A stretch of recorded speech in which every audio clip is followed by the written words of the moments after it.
central del primer día de la semana. La dijo el ministro de Justicia, Germán Garabano. Y dice así: la consulta en La Rioja fue un proceso muy manoseado. Esa fue la opinión del ministro de Justicia de la Nación sobre el referéndum del domingo de ayer en la provincia de La Rioja. Y esta es la imagen central del día. Alerta naranja. La térmica pasó los 43 grados. No es Brasil, no es Paraguay, es Buenos Aires. Vamos a estar hablando de eso también hoy. Hola, ¿qué tal? Buenas noches, bienvenidos a TN Central de Verano en su última semana. Claro, ya vuelven Nico y Luciana la semana que viene, ¿no? Sí, un ratito nada más. Los vamos a esperar con este calorcito. Vos decís los que para la bien. Cálidamente los recibo. Arrancamos TN Central hoy con una información que nos va a dejar a todos como con la boca abierta. Sí, así es. Un poco, entre otras cosas. Uno se lo toma con humor, pero es un poco escandaloso. Sí. Por ser así como generoso. Totalmente, totalmente, porque el nivel de descaro y aparte de admitirlo públicamente como lo han admitido, la verdad, llama muchísimo la atención. Arranca TN Central y estos son los temas.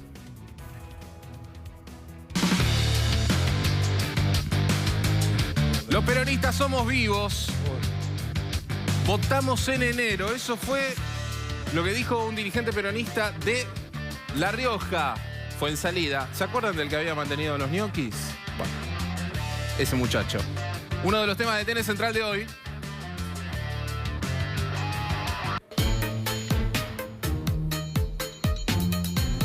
Y además, los bienes de la corrupción. Acá están, estos son. Nos metimos en el depósito, en donde están los bienes más ostentosos de la corrupción y que ahora estarán bajo el nuevo DNU que habilita la ley de extinción de dominio.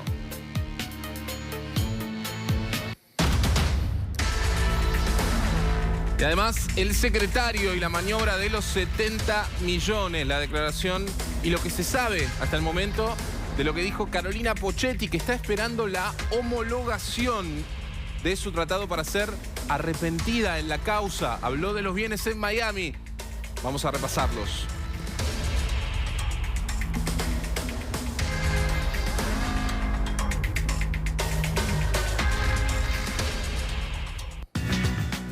Lo decíamos, sí. Lo decíamos recién antes de arrancar.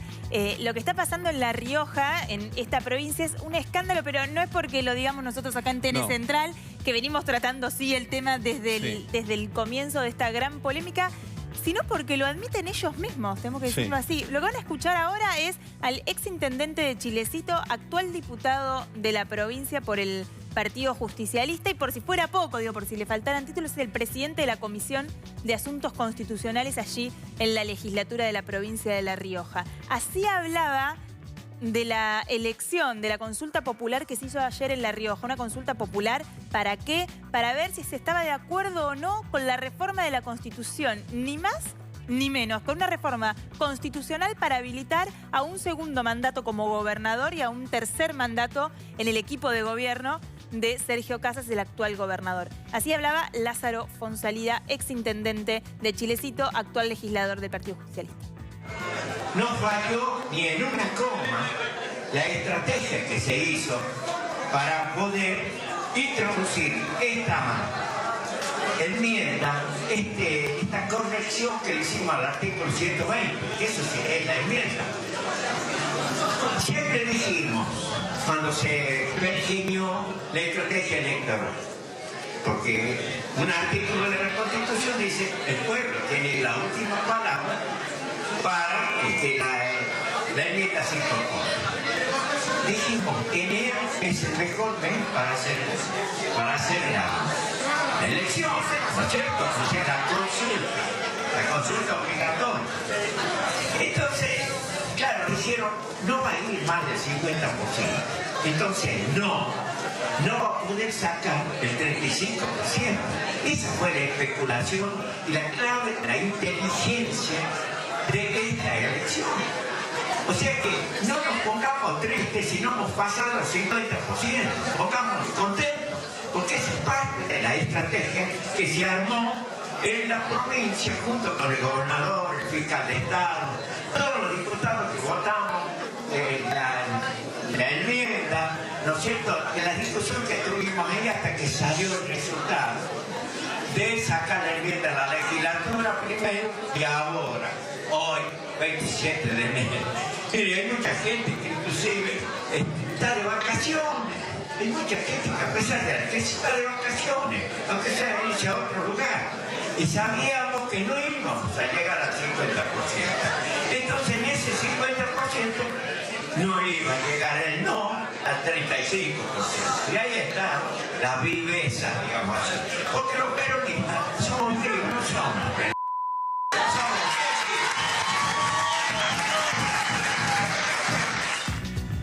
Para hacer un análisis del discurso y que este tipo de tesis de sí, como trabajo de comunicación. De Batkin, directamente. Y lo que dice este hombre que tiene que ver un poco también con lo que somos los argentinos, ¿no? Él dice, los peronistas no somos, yo lo voy a decir, no somos pelotudos, somos vivos. La vivez, eso de que siempre se dice de la viveza criolla, si vienen prestando atención ahí al video, lo que él está diciendo es que desde el primer momento la estrategia fue sabiendo que iba a haber muy poca gente que pudiera ir a votar en La Rioja. Y vieron que cuando dice el 50, un 27 de enero, como que se ríe, ¿viste? Como que hasta él le da diciendo, ¿a quién se le va a ocurrir hacer una elección el 27 de enero? Todo lo que él cuenta, de alguna manera, lo que hace es admitir y explicitar lo que viene denunciando la oposición en La Rioja. Que acá había una manipulación de la elección, que había una estrategia que lo que buscaba era convalidar o legitimar una decisión política que había salido en la legislatura, pero que en realidad va a ser como una legitimación popular maquillada, de alguna manera. Exactamente. Porque repasemos un poco los números de la elección de ayer en La Rioja.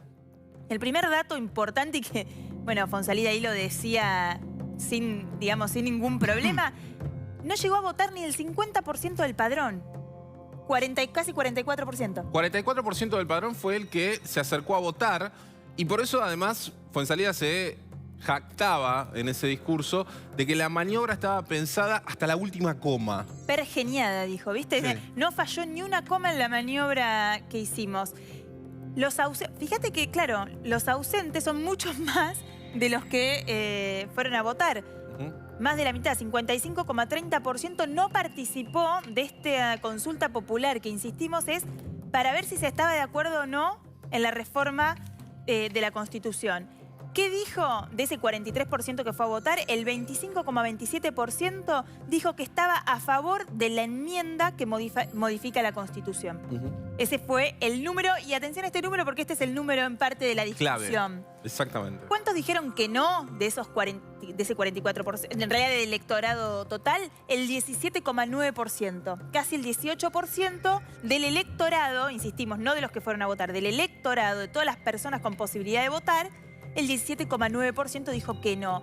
¿Y por qué decía yo que estos números son importantes y dan lugar a la discusión? Este es el artículo 84 de la Constitución de la provincia de La Rioja. ¿Qué es lo que dice? Toda propuesta que sea sometida a consulta popular obligatoria se tendrá por rechazada por el pueblo si una mayoría de más de 35% de los votos de los electores inscriptos en el registro electoral, es decir, el total del padrón, no la aprueba.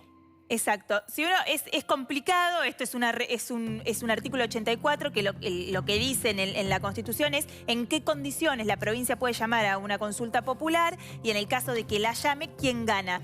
Si lo leemos detenidamente, la propuesta que va a ser sometida a la consulta popular tiene que alcanzar el 35% de los votos para considerar que está aprobada. Eso es lo que dice. ¿Qué entiende la provincia? Que en realidad ves esa última línea cuando dice no la aprueba, que no la aprueba a la enmienda, no que no la aprueba, exacto, a la enmienda y no en la consulta.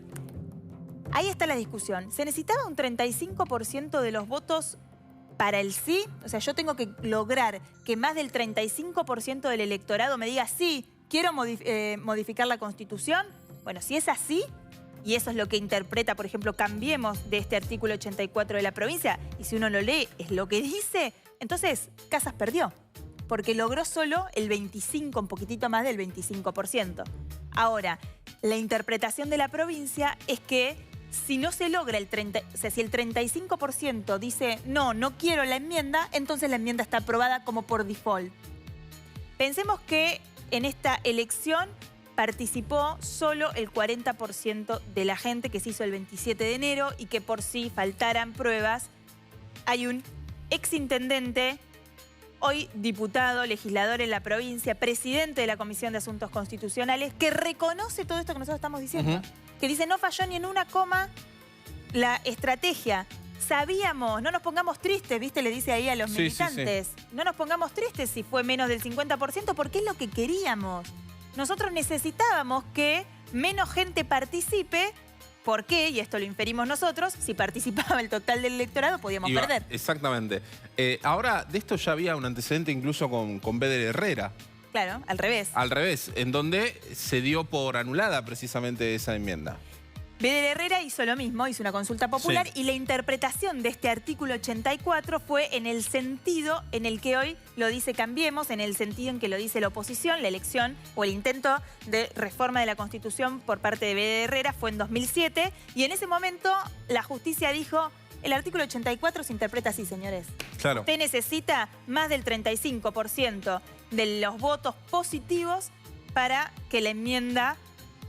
para que el referéndum sea positivo, digamos, para que la enmienda termine siendo respaldada. Eso no pasó y por eso hoy, por esas cosas que tiene el peronismo por estos tiempos también, Beder Herrera es uno de los que dice esto es una locura, no se puede reformar la Constitución. Claro. O sea, dentro del propio peronismo hay voces que dicen... Hay quiebres. Claro, que dicen, perdió. Sí, tal cual. Y aparte, a ver, hay una cosa que es central en esto. Cuando la ley generalmente falla a favor de la interpretación, perdón, la justicia falla o en un sentido en cuanto a la interpretación de una ley, es posible que ese fallo siente un precedente en cuanto a la interpretación de esa ley y se mantenga en apelaciones futuras. Exacto. Para tratar de entender un poco mejor este artículo y la controversia que hay hoy, está en comunicación con nosotros Ricardo Gil Lavedra. Él es abogado y es el representante legal, por ejemplo, hombre del radicalismo, de los referentes de Cambiemos en la provincia de La Rioja y quien ha llevado la presentación ante la Corte. Buenas noches, Gil Lavedra, aquí Nacho Otero y Mario Dufar, los saludamos en TN Central. Buenas noches, ¿cómo les va? Bien, estábamos tratando de explicar, nosotros sin ser especialistas jurídicos, la interpretación del artículo 84. ¿Qué razones encuentra la oposición para decir o para interpretar justamente al revés el artículo 84? No, es la única interpretación compatible con el principio de la soberanía popular y, por otro lado, compatible también con lo que debe ser la incorporación de una norma constitucional. Esto quiere decir que los votos tienen que ser lo positivo. Cuando la norma dice que se tendrá por rechazada si el 35% del padrón no la aprueba, no aprueba la propuesta. Es decir, que si la aprueba, obviamente no se la tiene por rechazada. De lo contrario, se la tiene por rechazada. Y esa ha sido la interpretación pacífica que ha habido en los dos antecedentes anteriores, en el año 87 y en el 2007. De otra parte, hoy ha habido una confesión explícita de que esto consistió en la maniobra, es decir, buscar una interpretación sesgada de este artículo 84 y tratar de llamar a una consulta popular ad hoc en el mes de enero cuando no exista ningún tipo de concurrencia a las urnas. Y sinceramente, el pretender incorporar una cláusula constitucional cuando más del 60% del padrón no fue a votar, esto verdaderamente me parece que carece de toda legitimidad. El gobierno perdió la elección de ayer porque hace falta una mayoría calificada para incorporar la cláusula y no la obtuvo. Gil Lavedra, ¿cuál es el camino legal que ahora deben seguir ustedes en función de, obviamente, llevar a la justicia este caso que, como usted lo mencionaba, tiene dos precedentes en favor de la interpretación que están haciendo ustedes de la ley, del artículo 84 particularmente? En primer lugar, que se dirima la elección, es decir, falta que el Tribunal Electoral haga el escrutinio definitivo y proclame el resultado. Recién ahí va a haber un perjuicio concreto.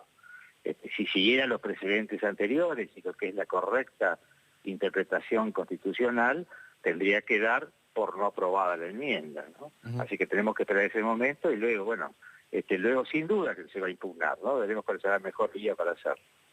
Si la Corte falla, bueno, o la vía judicial, digamos, la justicia sea provincial o después sigan el trámite de la justicia nacional, decide o define que esta elección no tuvo validez o que la enmienda no tiene legitimidad popular, entonces las cosas siguen como están en La Rioja y Casas no puede ser candidato. No, sin duda. Lo que tiene importancia es el precedente, porque en algún momento hay que ponerle un punto final a estas tropelías. Todos sabemos de que hay ciertos distritos en los cuales el Estado de Derecho es muy débil y en el cual los gobernantes pisotean las instituciones, tienen justicias adictas y permanentemente buscan cuál es la manera de perpetuarse en el poder.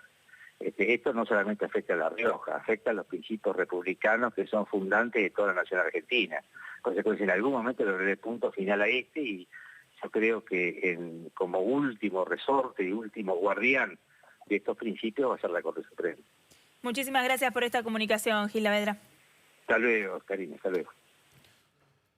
Queremos conocer ahora la visión sobre este tema del fiscal de Estado de la provincia. El fiscal de Estado es el jefe de los abogados de la provincia, como para explicarlo así lisa y llanamente, y está en comunicación con nosotros. Se trata de Héctor Durán Sabás, es el fiscal de Estado de la provincia de La Rioja y además es una de las personas que nombra a Fonsalida en el video que vimos al principio. Doctor Sabás, ¿cómo le va? Lo saludamos acá desde Todo Noticias, Maru Dufar y Nacho Otero. ¿Qué tal? ¿Cómo le va? Buenas noches, un gusto escucharlos. Igualmente, buenas noches. ¿Cómo es que ustedes interpretan esto en primer lugar? Y segundo, ¿es así como nombra a Fonsalida en el video? ¿Esto fue una maniobra que incluso lo nombra a usted como integrante de las personas que sabían esto? No, para nada, eso yo lo descarto, mire, porque me parece que si ha dicho esa expresión, eso es... Sí, está grabado, ¿eh? Un exabrupto, realmente, aparte es una cuestión, no sé, qué sé yo, de alguien que ha querido tener 5 minutos de fama, mire lo que le digo, porque yo este tema no lo he hablado jamás con nadie de esta manera, porque no es cierto.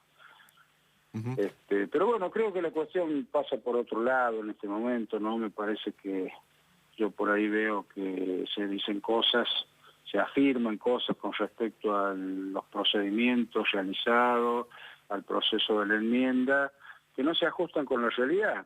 Y está bien que cada persona pueda tener una interpretación de algo, pero lo correcto es decir siempre la verdad de las cosas, ¿no? Sí. Porque yo puedo decir algo y si voy y leo una constitución, la constitución dice otra cosa de lo que yo estoy afirmando, bueno, no queda bien, digamos, ¿no? Fiscal, buenas noches. Justamente sobre ese punto queríamos hablar, porque nosotros hemos leído el artículo 84, también el artículo 84 de la Constitución de la provincia, y la verdad que parece bastante claro el artículo respecto de que se necesita el 35% de aprobación para que la enmienda quede legitimada y aprobada por la gente. No, de aprobación no, de rechazo. Mire, lo pusimos Lo que dice recién... la Constitución, si usted lo ha leído, Sí, lo pusimos es que en para pantalla. que la enmienda sea rechazada debe tener un 35% de voto negativo del total del padrón electoral de la provincia. Mire, eso es lo que es claro en la Constitución. A ver si lo podemos, porque digo, la interpretación, o por lo menos desde la sintaxis, uno lo entiende al revés. Por eso dice, toda propuesta que sea sometida a consulta popular obligatoria se tendrá por rechazada por el pueblo si una mayoría de más del 35% de los votos de los electores inscriptos en el padrón electoral no la aprueba. Es decir, si más del 35, si no logra más del 35... le vota por no. No, Aparte sí. eso tiene una explicación... No, tiene una explicación técnica. La enmienda, el Instituto Constitucional de la Enmienda, previsto en la Constitución de la provincia de La Rioja, establece una doble conformación para que esto se realice. Por una parte, le da a la Cámara de Diputados la competencia para dictar la ley de enmienda y le exige el cumplimiento de una mayoría que se llama calificada o agravada, Sí. de 2/3 de los miembros de la Cámara. La Cámara de Diputados de la provincia de La Rioja tiene 36 miembros, con lo cual 2/3 son 24 miembros como mínimo. La Cámara de Diputados, para poder sancionar una ley de enmienda de la provincia, necesita un piso de 24 diputados. En el caso de esta ley de enmienda, la Cámara obtuvo 27 votos, o sea, 3 más de lo previsto, que en el total de la Cámara significa aproximadamente un 70% de la voluntad afirmativa. Los diputados son los representantes del pueblo. que son los que emiten la aprobación de la ley de enmienda. Entonces, ¿qué dice la Constitución? Esa ley de enmienda tiene un segundo paso y se le pone un instituto de lo que se llama de democracia semidirecta, donde el pueblo puede opinar directamente, que es lo que se llama la consulta popular. Y en el caso de la consulta popular, si el pueblo no está de acuerdo con lo que su representante ha aportado por el sí, por la afirmativa de la consulta, tiene que llegar a un 35% de negación. ¿Por qué es esto? Si usted a 100 le saca el 35%, deja el 65%, con lo cual no se conforman los 2/3 de aprobación que exige la Cámara. Este es el sistema. No hay difícil interpretación, la norma constitucional es clara, y es más más severa en el caso de la provincia de La Rioja, que por ejemplo en el orden nacional, porque si usted lee la Constitución Nacional luego de la reforma del año 94, usted va a ver que los tratados que se celebran entre la República y otros organismos internacionales u otros países adquirieron rango constitucional y le otorga al Congreso de la Nación la facultad de incorporar nuevos tratados, por ejemplo, referidos a los derechos humanos, solo con la participación del Congreso, con la mayoría agravada de los 2/3, sin que el pueblo participe. En el caso de La Rioja, nosotros además tenemos esa norma que le da al pueblo la posibilidad de no aceptar el sí que ha dado la Cámara de Diputados, pero para eso le exige que se pronuncie negativamente para rechazar, el verbo usado es rechazar la enmienda, un 35% del total del padrón electoral. La norma es clara, no hay que buscar interpretaciones donde no se necesita. Ahora, ¿por qué la justicia lo interpretó al revés, por ejemplo, en el 2007, en el antecedente del 2007? Mire, la justicia lo interpretó al revés en un fallo dividido. Y le voy a contar algo, la misma gente que ahora está diciendo que hay que interpretarlo de otra manera, que fue el Frente Cívico y Social representado en ese momento por la actual senadora nacional Brizuela Doria y el actual senador nacional Julio Martínez, presentaron escritos firmados por ellos en nombre de sus partidos políticos diciendo que lo correcto era esto que yo le estoy diciendo. Ahora, después de un tiempo, viene y dice que lo correcto es lo otro.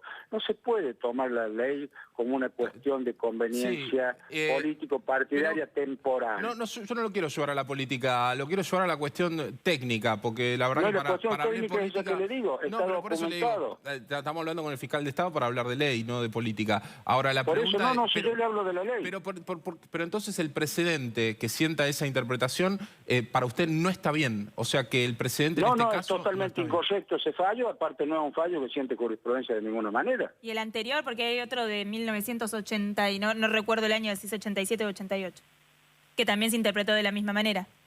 No sé a qué fallo se refiere el año 87-88.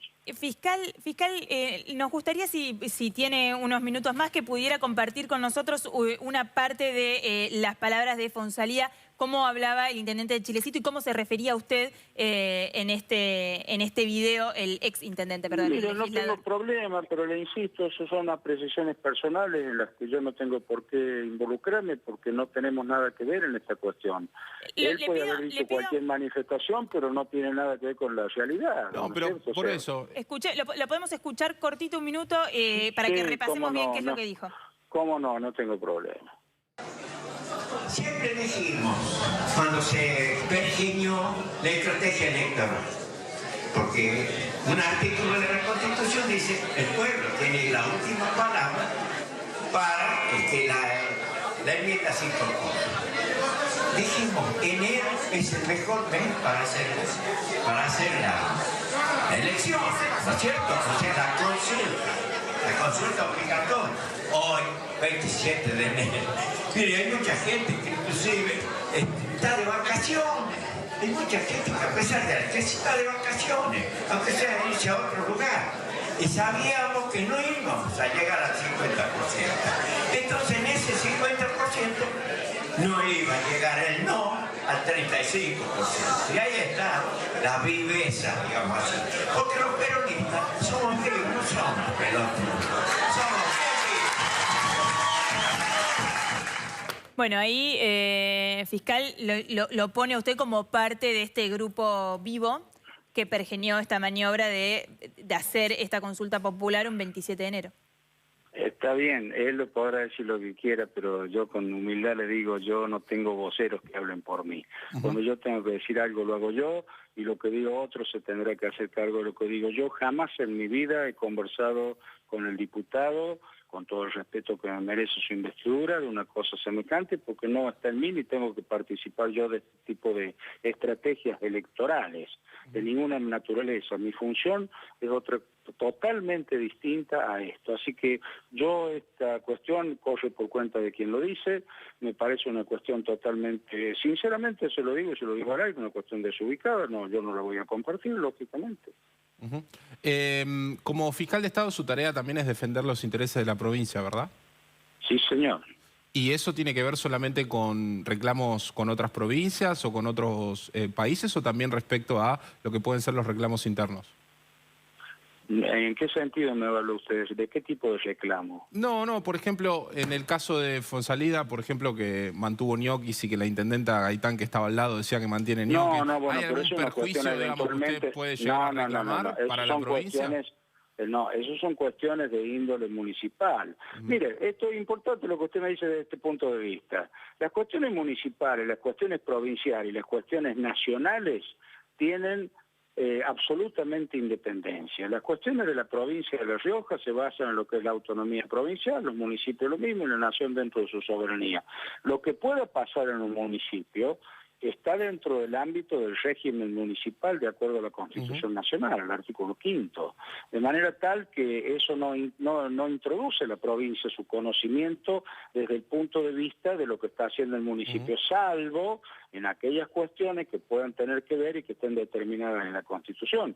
O sea que la intervención del fiscal de Estado es siempre y cuando se le produzca un daño patrimonial, dice la Constitución provincial, al Estado provincial o lo tenga que defender en juicio a la provincia de La Rioja. Ese es el ámbito de competencia del fiscal de Estado de acuerdo a la Constitución provincial. Doctor, muchísimas gracias por esta comunicación. No, por favor, un gusto escucharlo. Buenas noches. Buenas noches. Héctor Durán Sabás, fiscal de Estado de la provincia de La Rioja.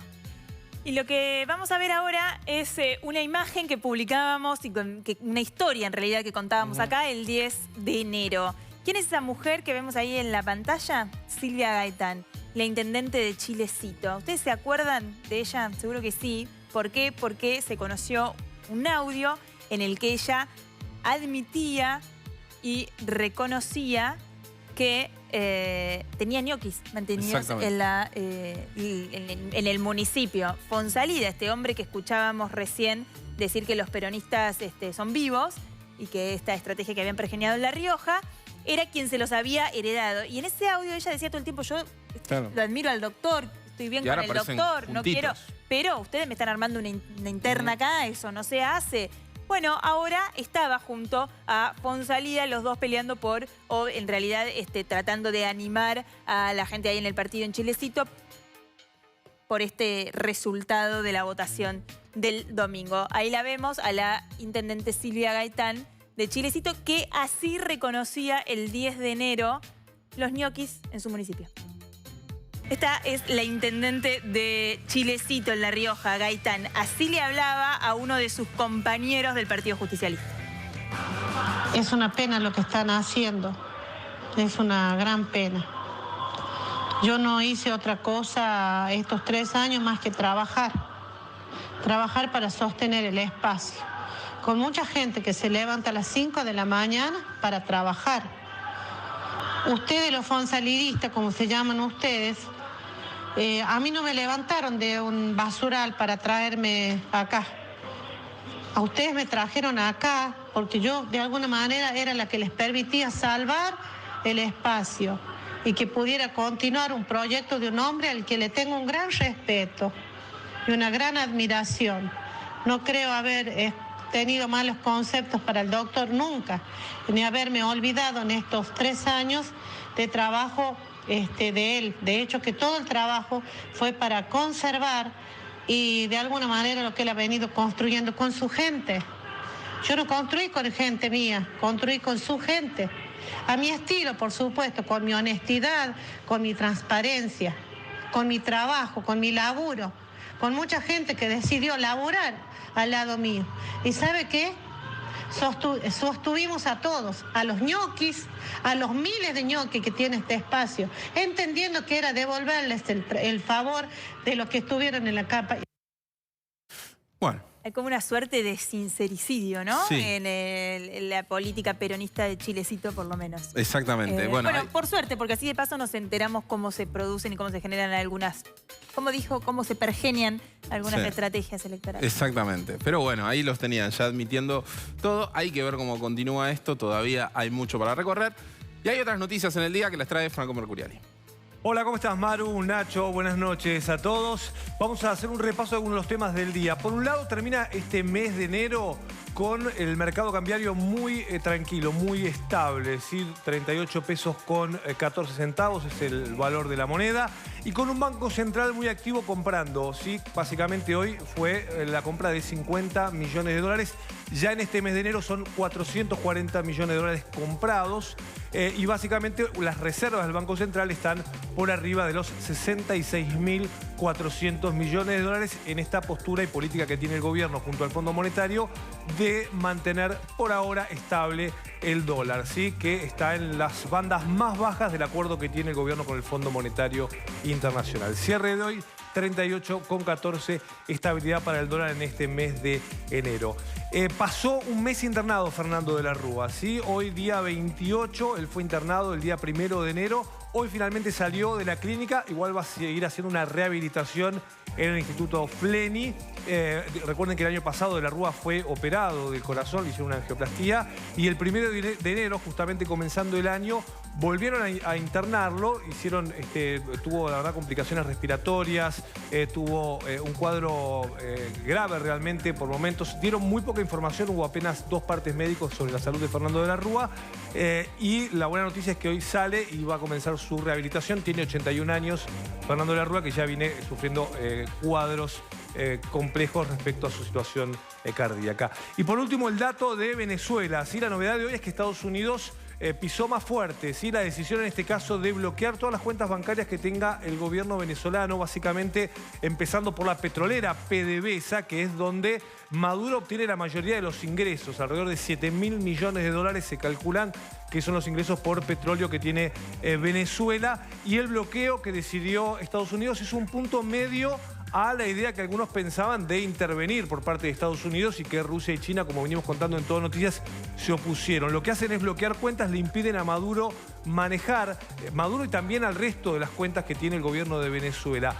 No es como se dijo durante la tarde que el dinero va al presidente de la Asamblea Legislativa, sino que ese dinero va a quedar allí retenido por el gobierno de Estados Unidos hasta que hasta que se produzca la salida de Maduro. Pero es un paso más por parte de Estados Unidos hacia la postura que tiene Trump sobre Nicolás Maduro. Decíamos la semana pasada que hay un testimonio clave en la causa de los cuadernos, que el día viernes hubo una audiencia entre Carolina Pocchetti, la viuda de Daniel Muñoz, el ex secretario privado de Néstor Kirchner, hombre de máxima confianza, amigo además del secretario privado.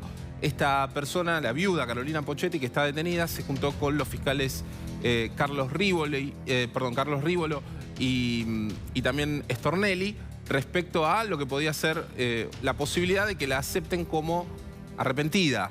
La audiencia se hizo, el acuerdo está a la espera de ser homologado, pero se conocen algunos detalles de lo que fue esta operación y toda esta modalidad que empezó en 2010, cuando empezaron a comprar todas estas propiedades que estamos viendo en Miami. Hicieron Muñoz y su esposa, Carolina Pocchetti, una empresa que se conoce por el escándalo de los Panama Papers, que se llama Gold Black Limited, con sede en las Islas Vírgenes Británicas. Y ahí empezaron a comprar propiedades en Miami, algunas también en Nueva York, con distintas empresas. Para eso usaron a 2 personas, a Sergio Todisco y a Elizabeth Municoy, que eran los encargados de figurar en los papeles en otras empresas, además de las de Muñoz y Pocchetti, como las personas que adquirían estos bienes. En total llegaron a comprar propiedades por 65 millones de dólares. Una verdadera fortuna, ¿no? Una verdadera fortuna. ¿Qué pasó a partir del 2015? Porque dijeron, bueno, se empezaron a vender algunas propiedades y demás Bueno, en el 2015 Todisco y Municoy se separan. Todisco era de Mar del Plata, un hombre que la verdad que pegó un salto inexplicable en lo que es el acceso a todas estas propiedades, y entra a manejar los bienes una señora que se llama Perla Puente Reséndez. Perla Puente Reséndez, la justicia comprobó el año pasado incluso, que se trataba de la esposa de Carlos Gallert. ¿Quién es Carlos Gallert? El primo de Carolina Poccetti. Gallert está ahora detenido, es primo de Carolina Poccetti, o sea, está todo unido y todas las operaciones se fueron dando dentro de los mismos nombres. Incluso Muñoz conocía a Todisco y a Municoy, incluso se dice desde Mar del Plata, es decir que ya tenían un vínculo anterior respecto a lo que fue toda esta compra de propiedades. Ahora lo que la justicia tiene que determinar es de dónde vino esta cantidad de dinero que se transformó en ladrillos primero y después de vuelta en efectivo, porque todas las propiedades las vendieron, ¿no? Es que esa sería la maniobra de blanqueo, de lavado de dinero, ¿no? Sacás el dinero negro, comprás propiedades, cuando las vendés blanqueaste la plata. Exactamente. Nosotros estuvimos el año pasado en Miami y hablamos con periodistas incluso del Miami Herald, que les llamó tanto la atención la cantidad de bienes que compraron que empezaron a hacer ellos también una investigación propia.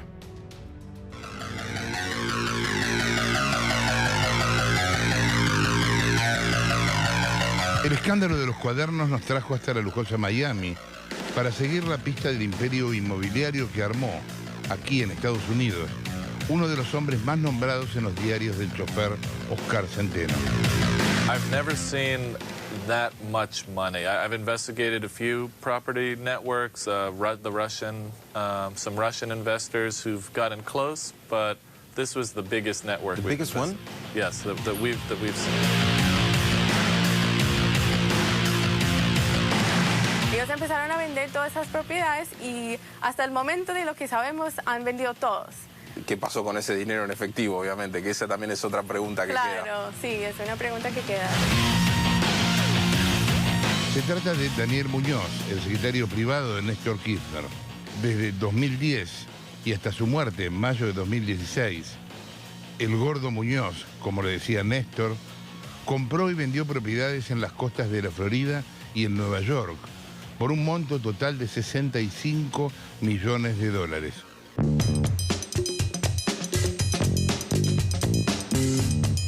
We were surprised by how much there was and how many different kinds of properties there were. I mean, you had very, very million-dollar condos on the beach. You had much cheaper units downtown, but you also had all these commercial properties, a CVS pharmacy, a couple bank branches. So it was interesting. You know, normally you see people laundering money with one or two properties, but this was like a property empire, and it spoke of expertise in real estate and someone who knew what they were doing. How much money are we talking about? Between $65 and $70 million. Porque incluso desde el Miami Herald han publicado notas acerca de negocios de la mafia rusa, por ejemplo, en Miami, y los tipos estaban sorprendidos. A mí me impactó realmente. ¿Vienen a gastar plata acá? Me impactó primero ver las propiedades, todas las que vimos allá, pero además el hecho de ellos que están tan acostumbrados a ese lujo, que uno quizás lo ve muy desde afuera, pero también a ese lugar que van muchos a buscar como destino para lavar dinero, y que ellos se sorprendan, la verdad que a mí fue algo que me impactó. Ahora Poccetti tiene la posibilidad o tiene la llave para tratar, dice la justicia, cree poder llegar a recuperar parte o algo de ese dinero, porque creen que muchas de las ventas además fueron simuladas. Sí, aparentemente sí. Entonces tal vez podría llegar a recuperarse algo de ese dinero de la corrupción. Eso es parte de la investigación judicial. Ahora hacemos una pausa cortita en TN Central, volvemos en 2 minutos.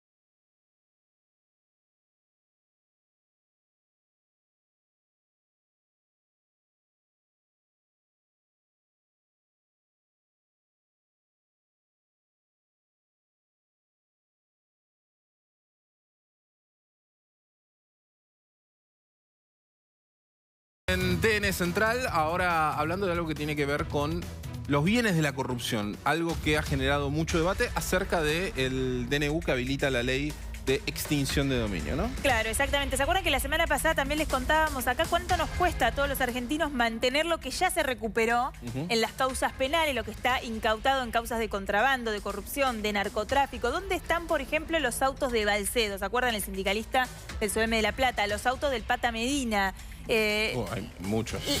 Todos los bienes o la maquinaria de Austral Construcciones de Lázaro Báez, la cantidad de ropa que está en los contenedores, por ejemplo, en el puerto, que declaran una cosa y en realidad te dan otra, entonces quedan confiscados. Bueno, todo eso está en depósitos que dependen de la Policía Federal, en realidad el Ministerio de Seguridad de la Nación. Son 72 en todo el país y solo uno, el de La Boca, por ejemplo, le cuesta al Estado 1.200.000 pesos por mes entre el alquiler del galpón para guardar los autos, las personas para cuidarlo a las 24 horas, porque por supuesto son autos de alta gama que hay que tener mucho cuidado, tiene que estar personal todo el tiempo, y además mantenerlos en condiciones a estos autos, ponerlos en marcha, cambiar el aceite, bueno, todo lo que tiene que ver con mantener en funcionamiento estas máquinas. Claro, el valor de mercado. Absolutamente. Edgardo Alfano estuvo hoy recorriendo algunos de estos depósitos y conociendo qué es lo que ya está confiscado, en qué condiciones está y contando un poco más de detalle esto que precisábamos recién con Nacho. ¿Vemos la nota?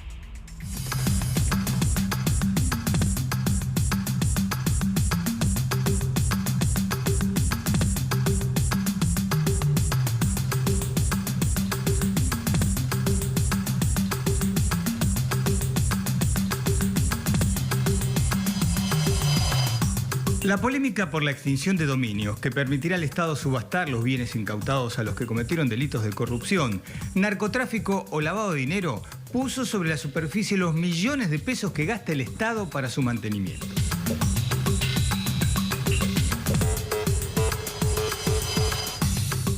El Gobierno Nacional sacó un decreto de necesidad y urgencia para subastar esos bienes una vez que lo disponga la justicia civil, mientras la oposición reclama que en realidad que salga por ley y amenaza con obstaculizar la aprobación de ese DNU en el Congreso.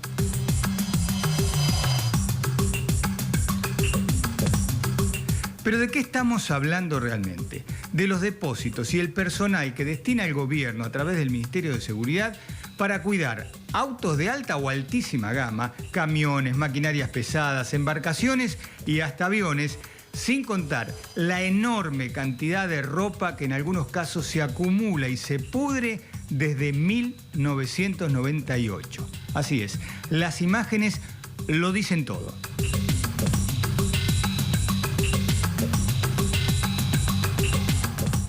En el medio hay material electrónico que también cae en desuso por el paso del tiempo. El ministerio que preside Patricia Bullrich destina personal de gendarmería, prefectura y hasta policías federales. Y por supuesto, un altísimo costo en millones de pesos. Entre los galpones o depósitos sobresalen, por ejemplo, los de La Boca, Ezeiza o Campo de Mayo.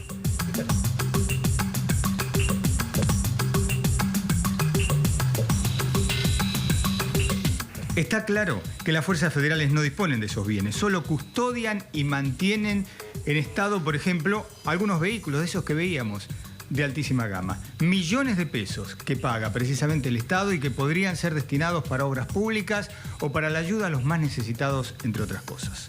Todo ese material no se puede tocar porque está a disposición de la justicia y durante años. Y la extensión de dominios parece ser una salida, aunque habrá que ver qué es lo que sucederá con las presentaciones judiciales de la oposición precisamente contra el DNU.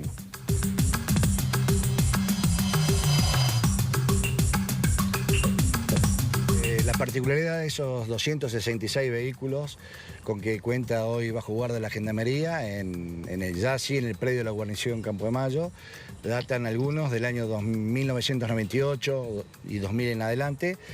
Tenemos las dos caras, esos vehículos que ya a esta altura son viejos y los reciente ingreso, que son vehículos de alta gama, vehículos suntuosos, que seguramente de no disponerse una ley como esta, seguramente van a tener un mismo fin, es decir, corroídos, prácticamente inutilizables para el servicio o para una eventual subasta.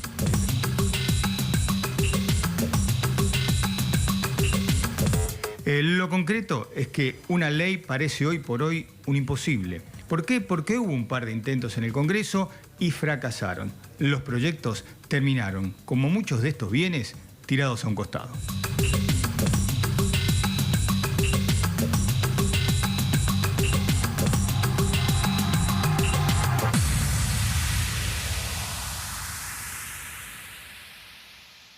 Impacta ver todo eso junto, ¿eh? Estaba pensando, increíble la cantidad de plata, o sea, de dinero que hay en todo eso. Y un poco lo que decía Alfano recién en el tape, ¿no? Como en lo que se podría utilizar, para lo que podría servir si lo vendés ahora.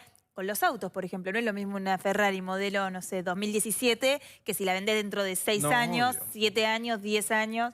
Obvio. Incluso ahí veías, por ejemplo, el descampado había un Porsche ahí a lo lejos, ¿viste? Es como que también todo eso va perdiendo valor. Absolutamente, y bueno, y lo que decíamos antes, lo que cuesta mantenerlo, si el DNU termina aprobándose en el Congreso, bueno, en realidad ya está vigente, ¿no? La ley de extinción de dominio a partir de este decreto de necesidad y urgencia. Lo que se espera es que estos plazos sean más cortos y este tipo de bienes incautados en las causas penales tengan un juicio civil y se los remate, y que sea la AVE la encargada de rematar los bienes y que ese dinero después pueda servir para fines sociales o para el Estado. O sea, que el Estado pueda recuperar el dinero que se fue por corrupción o por narcotráfico, por ejemplo. Vamos a una pausa, la última de TN Central, y a la vuelta, ¿se acuerdan del viernes? ¿Qué pasó el viernes? ¿Vos te acordás? Sí, sí me acuerdo. De todo. Discutimos acá en TN Central. No entre nosotros, sino después con en las redes siguió la de discusión, ¿viste? En La redes Plata. sociales. Sí, nos hablaban por las redes. Yo voy a dar una pista, el largo de la pollera. Exactamente. Hubo novedades con eso y se las contamos después del corte.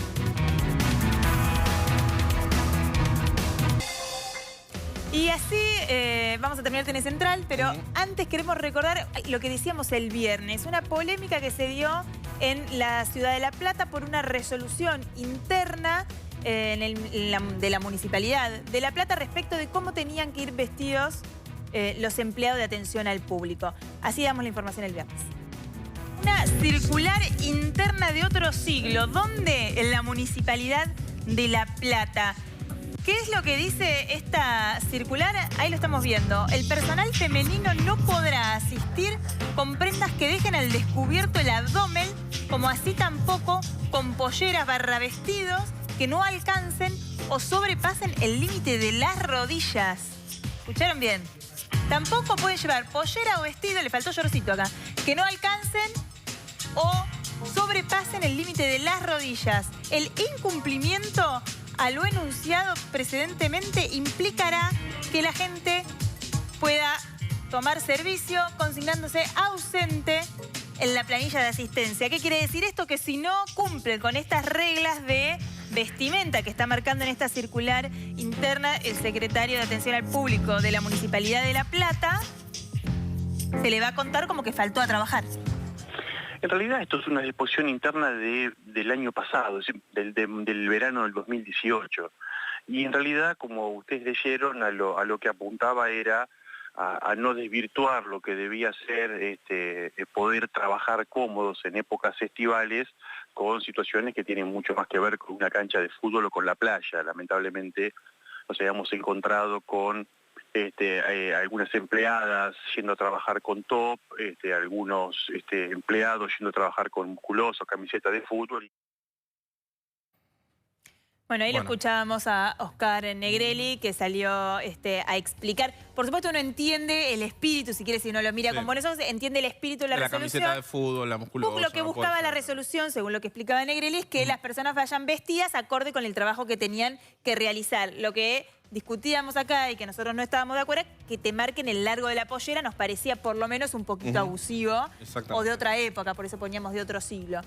Bueno, ¿qué pasó a raíz de esto? Durante el fin de semana la polémica siguió y finalmente el intendente de La Plata, Julio Garro, dejó sin efecto esta resolución, hablando obviamente puntualmente de lo que tiene que ver con el largo de la pollera, ¿no? Claro, dijo que él nunca había estado al tanto de esto y que no lo había aprobado y que evidentemente no compartía y por eso quedó sin efecto la resolución. Entendemos que si uno va a trabajar y va a atender al público, tiene que ir bien vestido. De manera formal. Sí, no vas a ir con una camiseta de fútbol, ¿se entiende? No, obviamente. Pero bueno, el largo de la pollera. sonaba polémico, por lo menos, ¿no? Acá me dicen que esto es como el... Sí, Nacho Medina Flores. Sí, por eso me tenté. Es una cosa de lo... ¿Estoy bien vestida hoy? Sí, perfecto. Bien, perfecto. Nosotros nos Termino vamos. Chao, quédense en Desde Llano con Joaquín Morales Solá. Nosotros nos volvemos a encontrar mañana a las 9 de la noche. Que descansen.